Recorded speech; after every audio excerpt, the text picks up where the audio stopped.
Sarah, we've been holding this for a while now. What do you got for us on Lamar? Yeah, so on the NFL Network, they had Isaiah Standback do his top 5 dual threat quarterbacks in NFL history. For those that don't know, Isaiah was a dual threat quarterback himself. He went to the University of Washington. He started there as a wide receiver. And then his junior and senior years, he moved over to quarterback, was a starter for them. When he made it into the NFL, he kind of went around from team to team, but was really played more wide receiver, was drafted as a wide receiver in the NFL. Never really caught on anywhere for a long period of time. He does have a Super Bowl ring because in 2009 he landed in with the Patriots in New England, so he's got that.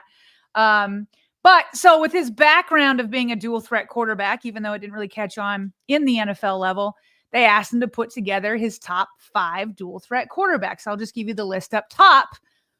He's got number 5, Donovan McNabb, number 4, Randall Cunningham, number 3, Cam Newton, number 2, Lamar Jackson, number 1, Michael Vick. Now listen, I think this is the wrong list. I just want to be clear that it's all love between these guys. Cam Newton, Michael Vick give nothing but love to Lamar Jackson, and he reciprocates that. He's got nothing but love for Cam Newton, Michael Vick. In fact, Michael Vick is a guy that Lamar Jackson grew up watching. So as I proceed to try to destroy this list and make Lamar number 1, I just want to put out there that it's all love for Michael Vick, because it is upon all of these guys' shoulders that Lamar Jackson got to come into the league, and he stands on their shoulders. So we always like to give a hat tip to the guys that come before us and help pave the way. But I want you to listen to Isaiah Standback's reasoning. First, we'll go number 2 with Lamar.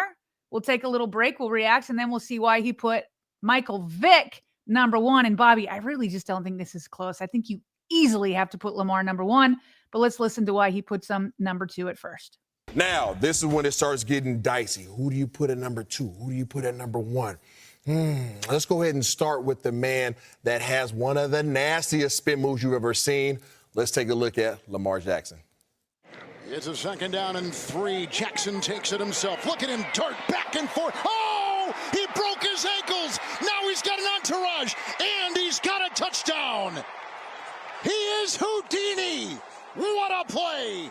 47-yard touchdown run by the magical quarterback, Lamar Jackson. Lamar Jackson is one of the most feared offensive threats in this league. His dude runs a 4.3. At any given point in time, he is the fastest man on the field, and he just happens to be the guy who touches the ball every single play. So when you run a 4.3, when you are as elusive as he is, when you have a strong arm, when you have the ability to throw on the run, you are going to be at the top of the list in terms of dual threat quarterbacks because you are that dude. 2-time MVP. I believe he should have been a 3-time MVP, but he'll go out there and have another opportunity to do so because he is just getting started in his career. That's why he's number 2 for me for dual threat quarterbacks.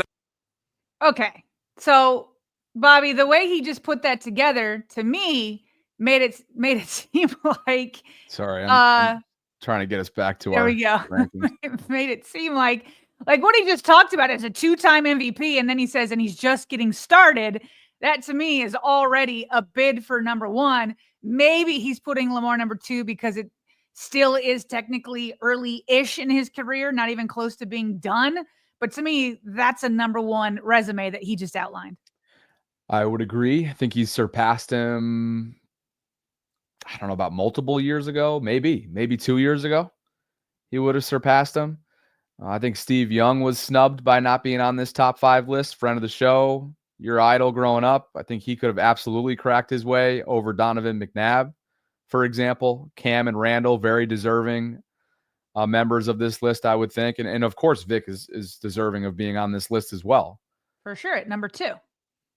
Yes. Yeah. No, I would agree. I got nothing to push back on this one. I don't care if he's an active player or not. And to your point, maybe that is the reason. You'd like to know, are you not giving it to him because he's an active player? Well, guess what? Guy's in his prime, and he's already surpassed Vic in terms of resume, in terms of accomplishments, in terms of, man, you could even say that while Michael was a transcendent player, Lamar is as well. just as much, if not more. Think about the roads that he's paved for players to come behind him, the same way that Vic did for him and others. So, well, here's his reasoning for putting Michael Vick number one. And honestly, Bobby, it just sounds like he just likes him. He was his idol growing up. You tell me if you hear something different. You guys know there's no way in this world that I'm going to leave the only quarterback who had his own shoe. And he held it down not only in AT Alien, but he held it down in Philadelphia, Mr. Michael Vick. Let's take a look. You know you are that dude when years upon years after you retire, people still are buying your jerseys for the Atlanta Falcons. That is Mike Vick. He is what I call McNasty. His balance, his speed, his arm talent. This dude was an absolute problem for anybody that tried to face him. He single-handedly would make you change your defense. Matter of fact, I believe he's probably the first quarterback that defensive coordinators had to have a spy for, and they took one of their most athletic players and tried to shut him down. But guess what? 9 out of 10 times, it didn't work, okay? So Mike Vick, number one on my list for dual threat quarterback. He is the guy who made me want to play the quarterback position. That is my top 5. Yeah. I think he just gave it up in the end there. I think you just tipped him right there at the end. He's the guy that, because he grew up in that era, how many people is that to Lamar? Right. Or is Lamar to that? You know, so right there at the end, I think that gave it away a little bit. That totally, when he started talking about that he's still selling jerseys, it's like, what's that got to do with anything? You know, jersey, shoes. You know, maybe he was the first guy that, you know, teams had to give a spy for. Like, again, like I said, I think he helped pave the way for Lamar Jackson. But here's where we get into the numbers, Bobby, because I think this will paint the story. You said that you weren't sure when he passed him up. Well, officially, last year, he passed him up in the most rushing yards by a quarterback. And so Michael Vick notched 6,109 rush yards in 143 games. 143 games. Lamar beat that, got to 6,110 in 102 games. Okay, so 41 fewer games to pass him on the all-time rushing list from quarterbacks. Now, to be fair, probably in Vick's Atlanta team or even Eagles didn't embrace rushing the way John Harbaugh and the Ravens did. Some might argue they even maybe ran Lamar too much, wanted to see them develop as a passer more quickly. But regardless, he beat him in those rushing yards in 41 fewer games. But we're talking about dual threat, so it's not just rushing. Well, when it comes to passing, Lamar beats him in most things too, despite being in fewer games. So Lamar has a better quarterback record. He won 70 games, lost 24, compared to Michael Vick's career winning 61 to 51. So Lamar's completion percentage, much better, 64.9 to Vick's 56.2. Michael Vick still has more raw passing yards, but Lamar's going to pass him up this year. His career passing yards for Michael Vick is 22,464. Lamar's just over 20,000 right now. He's going to get 2,500 this year plus. So he's going to pass that. Yards per attempt, Lamar wins. Yards per game, Lamar wins. Passing touchdowns, Lamar wins. And that's just raw passing touchdowns. Way fewer interceptions. Quarterback rating, Lamar kills him. It's 102 to 80. It's just almost everything. Then you look at Pro Bowls, they both had 4. Lamar had 3 All-Pros. Michael Vick had 0. Lamar has had 2 MVPs, and Isaiah himself said it should have been 3. Michael Vick had 0. Neither one of them championships. Lamar certainly still has the opportunity where Michael Vick doesn't. Then here's huge proof that Lamar is better. Michael Vick himself, when Lamar was coming out of college, this was his quote when he talked about watching him. He said, "It was a spitting image of me. This kid is 5 times better than what I was." So Michael Vick giving it up. And how about the number 3 quarterback on the list? Cam Newton. Who does he say is the best dual threat quarterback? See or think of yourself as the greatest dual threat to ever play the game? No, Lamar Jackson. What? Why so? Why Lamar? Well, Lamar style is a little different than mine. He got big play, any play. Yeah. Yes, he got speed that I never had, and he's just electric. And then, like, I play the game more powerful. You know, You're going to run through you. They might run around you. yeah, I can run, but I might probably get caught. Vic, Lamar, they ain't getting caught. You have to respect that from Cam Newton. Cam, are you the best dual threat quarterback? No, that's Lamar Jackson. I'll never forget how stunned he was when I had the privilege of being in his company at the Super Bowl party in New Orleans, and I just whispered to him, "Hey, did you see that Lamar didn't win MVP?" And he was just like, "Yeah, you're effing with me." I said, "No." Yeah. It went to Josh Allen, and he was ticked. So, by the way, it only took Lamar one full season. He didn't even need the full season to surpass Michael Vick's years-long record of single-season rushing yards by a quarterback. And he did that in, of course, when it became his first MVP season, 2019. So it's really hard to argue, honestly. Yeah. It's hard to argue I that don't at even this think this is like point, the Ravens bias thing, right? Like just look at all the evidence. there's no bias in it. The Yeah. only bias is in it, I think, is that, what's this dude's name again? Isaiah Stanback. Yeah, and no disrespect to Isaiah, but I think he just kind of Has a childhood hero. Well, yeah, I think he outed himself a little bit there at the end, and just because he grew, you don't want to hold it against him that he grew up in that era.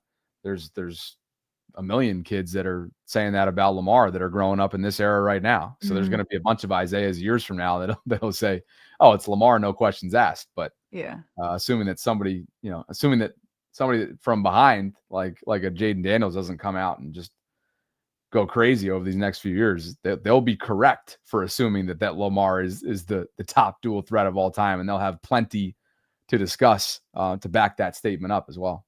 And by the way, I just want to agree with you. I think Steve Young should absolutely be on this list. I don't know why he's not thought of more often as a dual threat, but you go back and watch his highlights. He for sure was a dual threat, and he's got, the Super Bowl ring. I will say, as an honorable mention, I don't know that I'd push him over anybody here. But I do think, as an honorable mention, Josh Allen is in the conversation. I don't think he cracks my top 5. And he obviously has a completely different style than Lamar when he runs. He's more like this just big kind of truck daring you to take him down. But I don't know that people have to, prepare for him as a runner, obviously the way they do for Lamar Jackson. So I wouldn't have him crack the top 5, but I'd have him as an honorable mention. Sure. I'd take McNabb off mine. I'd slide Steve into 5. Lamar, Vic, Newton, Cunningham. I'm fine with that. If you just make sure you switch Lamar and Vic, and then add in Steve Young. One other thing. So there were a couple of tweets going around yesterday from the Twitter account Ronosco. It's a Ravens and Raiders fan account. But I saw a lot of people retweeting this. They tagged me on it. I do want to give it a little bit of love because this is driving home, the point that obviously Lamar Jackson and the Ravens offense need to tamp down on the turnovers in the playoffs. But we've been trying to push this a little bit more. I think it deserves equal time. And that's how many, or the lack of turnovers happening on defense. So Ronosco puts this out. He says, since the start of the 2019 season, which is the first season that Lamar started a full season, since that 2019 season, Lamar Jackson has started a drive 0 times in opponents' territories out of 8 playoff games. 0 times. Okay. How does that compare to other, perpetual playoff quarterbacks? Well, Josh Allen, he's had it 13 times in 13 games. Mahomes has started in the opponent's territory 20 times in 21 games. Jalen Hurts, 15 times in 9 games. Tom Brady, 13 times in 8 games. Burrow, 6 times in 7 games. His conclusion of that was it's hard to be successful without help. Then he added to it.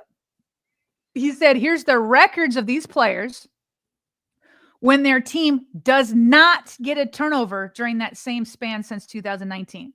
So team records when you do not get a turnover created by the defense. Lamar is 2-4. Allen, 2-2. Mahomes is the only one that bucks the trend. He's 5-1. Hurts, 0-3 when his defense doesn't get a turnover. Brady, 0-1. And then Burrow, just 0-0. So he says Mahomes is goated, followed by Lamar and Allen carrying their teams, with Hurts struggling without help. And then his final tweet on this, he said that 86% of Lamar's games, when his defense does not, or there's 86% of Lamar's games, his defense has not gotten a turnover. 86%. Again, how does that compare? Allen, only 30% of his games, his defense didn't get a turnover. Mahomes, only 28%. Hurts, 33%. Brady, 12%. Burrow, 0%. So, listen, this isn't to say that Lamar can't play better in the playoffs, although I've said it a million times, he keeps getting better. He continues to get better. But I'm not seeing the same upward trend elsewhere. I need everybody else to get better with him. And that includes the defense taking the ball away, or at least getting stops in the opponent's territory where Lamar and the offense can take over. It's the necessary context that you need to help describe why they've fallen short year after year after year in January. It's a collective blame that should be divvied up, right? The arrow should be pointed collectively, not just at number 8. So that's good stuff. Special teams has been far from elite. Defensive playmaking has been far from elite. And obviously, while Lamar has improved, he has not been himself in that month as well. So good stuff there from Ron Rowski, you said? Ronowski? Ron Roscoe. That's a pretty deep dive there. We got to give him a little bit of love. At Ron Rutt. At Ron Roscoe 2. It's good stuff. Yeah. Good stuff from him. That is a deep dive. You had to go get some, look at a lot of stats for that. For sure.